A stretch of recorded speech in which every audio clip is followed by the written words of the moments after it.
नमस्कार साथियों, मैं हूँ Pratima advance coaching centre YouTube channel में आपका स्वागत है। साथियों, हमें उम्मीद है कि आप लोग अपना पूर्व के वीडियो से भी अभ्यास जारी रख रहे होंगे। ऐसे ही अपना अभ्यास करते रहिए, आपको ज़रूर लाभ मिलेगा। आज हम लोग देखते हैं ये प्रश्नों की श्रृंखला को। ये पहला प्रश्न है आप लोग के सामने।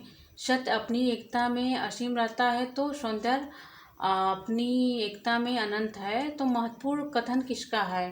ये मलेच का है, मुक्तिबोध का है, महादेवी वर्मा का, अज्ञेय का।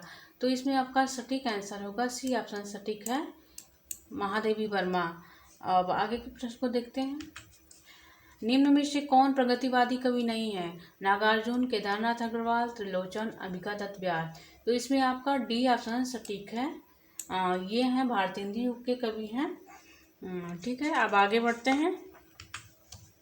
पंडित सदल मिश्र द्वारा लिखित नासिकेतोपाख्यान का अन्य नाम क्या है? सूरसागर, उदयभानचरित, चंद्रावती, भाषायोग, वशिष्ठ। तो इसमें आपका सी ऑप्शन सटीक है। ये चंद्रावती है। और सूरसागर के रचिता हैं सदा सुखलाल नियाज। और उदयभानचरित की है जो है रानी केतकी की कहानी, इनका नाम है। और ये ईसा अल्लाह खां द्वारा रचित है रानी केतकी की कहानी, उसी का नाम है ये उदयभानचरित। और भाषा योग वशिष्ठ की रचना राम प्रसाद निरंजनी ने किया है। अब आगे प्रश्न को देखते हैं।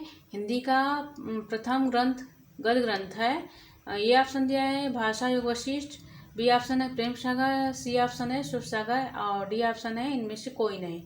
तो इसमें आपका सटीक आंसर होगा ये ऑप्शन सटीक है, भाषा योग वशिष्ठ, राम प्रसाद निरंजनी द्वारा लिखा गया है और ये गद्य ग्रंथ है।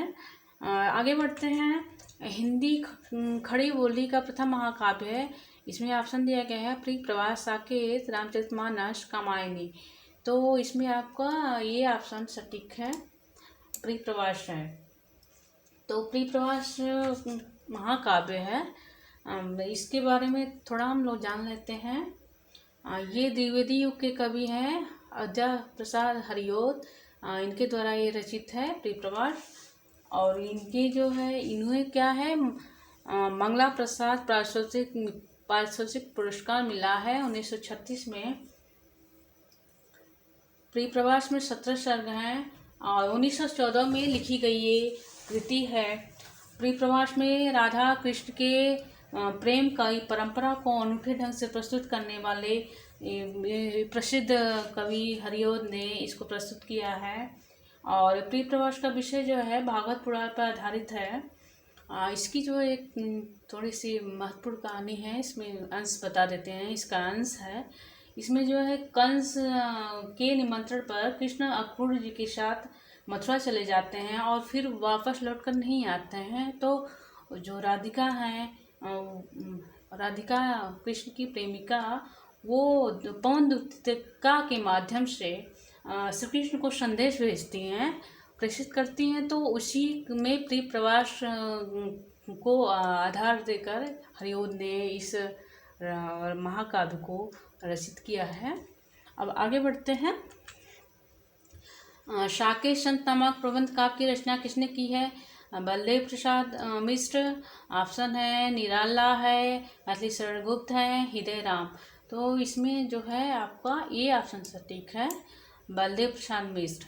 तो साकेत संत है, तो एक मैथिली शरण की गुप्त की भी एक रचना है साकेत।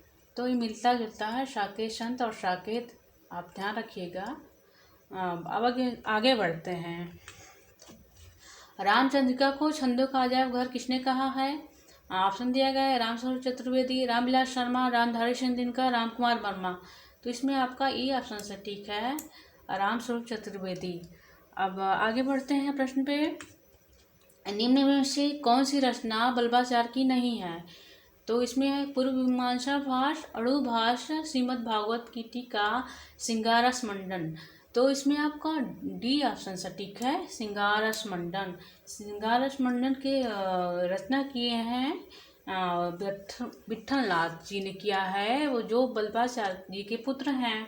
और इनकी दो महत्वपूर्ण कृति है भक्ति निर्णय और विद्यामंडन।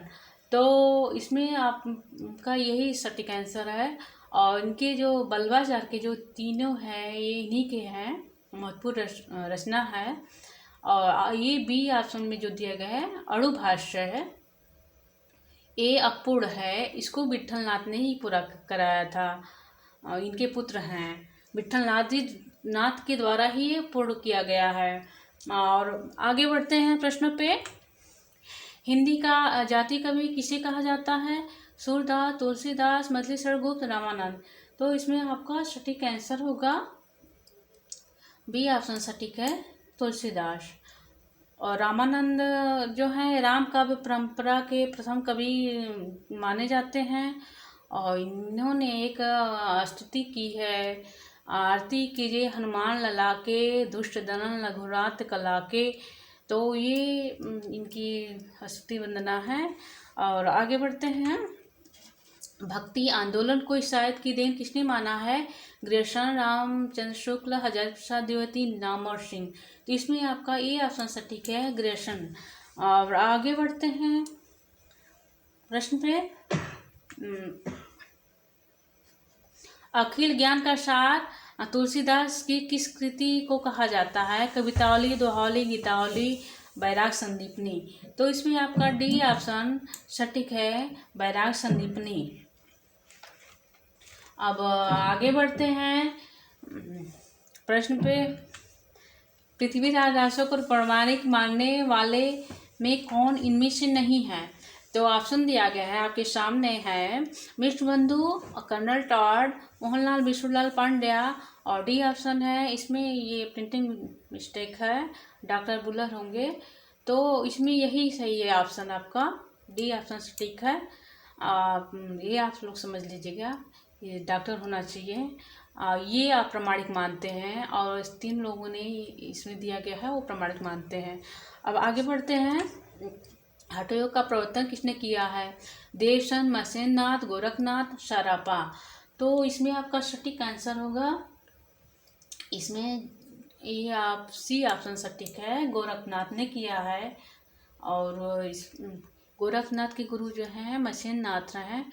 और देवसेन शाकाचार इनकी कृति है, देवसेन की हिंदी का प्रथम साहित्यिक रचना मानी जाती है। इसमें 250 दोहे का श्रावक धर्म का वर्णन किया गया है। और सरापा जो हैं शाहजहां शाखा के प्रवर्तक माने जाते हैं। अब आगे बढ़ते हैं। सही अनुक्रम चुनिए। रामायण कथा, देखिए ऑप्शन दिया गया है अंगद पैज, भक्तमाल, बरवे रामायण। इसमें देखिए सब में इधर उधर है क्रम, तो इसमें थोड़ा सा यही, इसमें देखिए भक्तमाल, बरवे रामायण, अंगद पैज, रामायण कथा। और सी ऑप्शन है बरवे रामायण, रामायण कथा, भक्तमाल, अंगद पैज। और डी ऑप्शन है अंगद पैज, भक्तमाल, राम कथा, बरवे रामायण। तो इसमें आपका डी ऑप्शन ही सटीक होगा, क्योंकि इसमें अंगद पैज की समय है 1501 और इसका है 1642 है। और राम कथा का है संवत 1499 और 1669 है बरवे रामायण का। तो इस प्रकार ये डी ऑप्शन सटीक होगा। अब आगे बढ़ते हैं। कवित्र रत्नाकर किस भाषा में रचित है? ऑप्शन दिया गया है ब्रज भाषा, अवधी भाषा, खड़ी बोली, राजस्थानी भाषा। तो इसमें आपका जो है ए ऑप्शन सटीक है, ब्रज भाषा। ये कवित्र रत्नाकर की रचना सेनापति ने की है। 1649 ईस्वी में कवित्र रत्नाकर में राम कथा का ही वर्णन मिलता है और ऋतु वर्णन के रूप में प्रसिद्ध हैं सेनापति, जो कवित्र रत्नाकर की रचना किए हैं। आगे बढ़ते हैं प्रश्न पे। स्त्री विमर्श की दृष्टि से इनमें से किस लेखिका की गणना घोषित नारीवादी लेखिका के रूप में की गई जाती है? तो ये ऑप्शन दिया गया है मन्नू भंडारी, प्रभा खेतान, मिथिला गर्ग, कृष्णा श्रोवती। तो इसमें आपका बी ऑप्शन सटीक है, प्रभा खेतान। अब आगे बढ़ते हैं। आगे के सुकवि रीजिए हैं तो कविताएं ना तो राधिका कन्हाई सुमरन को बहानो हैं, इस काव्य पंक्तियों के रचयिता हैं। ये बहुत ही महत्वपूर्ण पंक्ति है। तो इसमें ऑप्शन दिया गया है घनानन, बिहारी, देव, विकारीदार। तो इसमें सटीक आंसर होगा आपका डी, विकारीदार। प्रकाशन वर्ष की दृष्टि से प्रसाद की इन काव्य कृतियों का सही कालक्रम विकल्प में है लहर, कानन कुसुम, आशु, कमायनी। ऑप्शन दिया गया कानन कुसुम, आशु, लहर, कमायनी। तो इसमें देखिए मिलता जुलता है कानन कुसुम, लहर, आशु, कमायनी। तो इसमें ये डी ऑप्शन ही आपका सटीक है।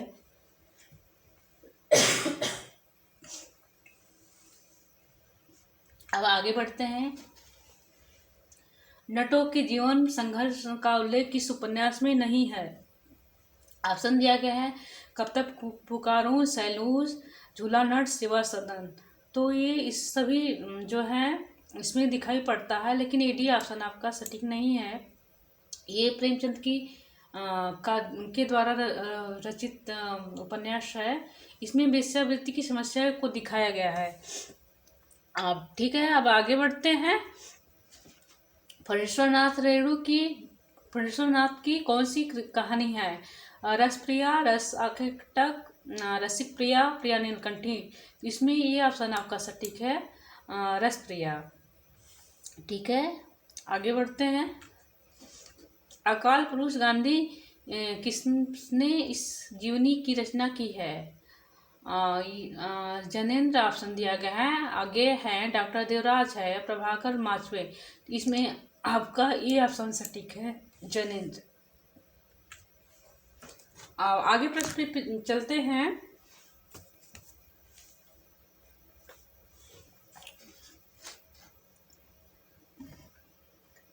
ये प्रश्न आपके सामने है, केशव कहीं न जाए का कहिए, यह पंक्ति किस कवि की है? ऑप्शन दिया गया है केशव दास, कबीर दास, तुलसीदास, नरहरि दास। तो इसमें आपका सटीक आंसर होगा, देखिए इसमें केशव ऑप्शन है तो केशव दास न समझिएगा, इसमें ये सी ऑप्शन सटीक है, तुलसीदास की कृति है। अब आगे बढ़ते हैं। पत्थर गली किसकी कृति है? ऑप्शन दिया गया नासिर शर्मा, ममता कालिया, अलका श्रावगी। तो और ये डी ऑप्शन दिया गया है मेहरुन्निसा परवेज। तो इसमें आपका ये ऑप्शन सटीक है। ये बहुत ही महत्वपूर्ण कहानी है। ये एलटी के पेपर में आया था, ये कहानी पूछी गई है। ठीक है, इस साल के पेपर में पूछा गया है 2018 का। ठीक है, आगे बढ़ते हैं प्रश्न पे। अग्निपंखी कहानी किसकी है? विराल पांडे, राजेश सुरबाला, मैत्री पुष्पा।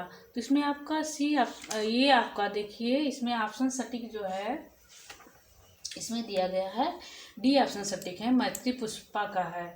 अब आगे बढ़ते हैं प्रश्न पे। ये अंतिम प्रश्न ही है आपका। नटों के जीवन के संघर्ष का उल्लेख किस उपन्यास में नहीं है? तो देखिए हमें लग रहा है ये रिपीट हो गया है 2 बार प्रश्न, अभी पढ़ाए थे हम आपको। खैर एक प्रश्न आपके लिए आज कम हो गया, कोई बात नहीं। इसमें आपका डी ऑप्शन सटीक है, सेवा सदन। ये है वेश्यावृत्ति की समस्या इसमें दिखाया गया है, प्रेमचंद का उपन्यास है। ठीक है साथियों, आप लोग ऐसे ही पढ़ते रहिए और अभ्यास अपना बनाए रखिए, आपको ज़रूर लाभ मिलेगा इन प्रश्नों को पढ़ के। खास तो आपको TGT, PGT, UGC net, JRF और एक दूसरी परीक्षाओं से भी प्रश्न ही बनाए जाते हैं। और मेरे चैनल को लाइक, सब्सक्राइब, शेयर करना ना भूलें। आप इसको जितना हो सके उन बच्चों, उन साथियों के साथ शेयर करें जो इसकी तैयारी करते हों और वो ज़्यादा से ज़्यादा इसका लाभ ले सकें। धन्यवाद। कल मिलते हैं वीडियो में।